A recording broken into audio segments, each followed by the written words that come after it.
और अब जिक्र मुल्क भर में जारी मानसून के तूफानी स्पेल का। खैबर पख्तूनख्वा के मुख्तलिफ इलाकों में सवात के इलाके ब्रिकोट अमलोक दर्रा में ऊंचे दर्जे के सैलाब के बायस पानी घरों में दाखिल हो गया। लोगों ने नकल मकानी शुरू कर दी है। इस पर हम बात करते हैं डॉन न्यूज़ के रिपोर्टर मुराद खान से। मुराद खान, बताइएगा, बरीकोट में हम कोशिश करते हैं, हमें ये कहा जा रहा है कि हमें राब्ता दोबारा बहाल करना है अपने रिपोर्टर से और फिर उनसे मज़ीद डिटेल्स लेंगे।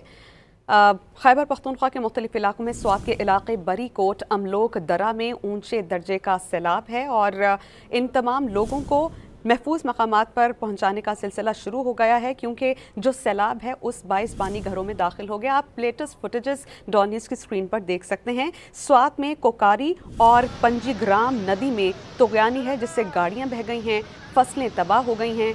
पानी जो है वो घरों में दाखिल हो गया है। लोग घरों में महसूर थे।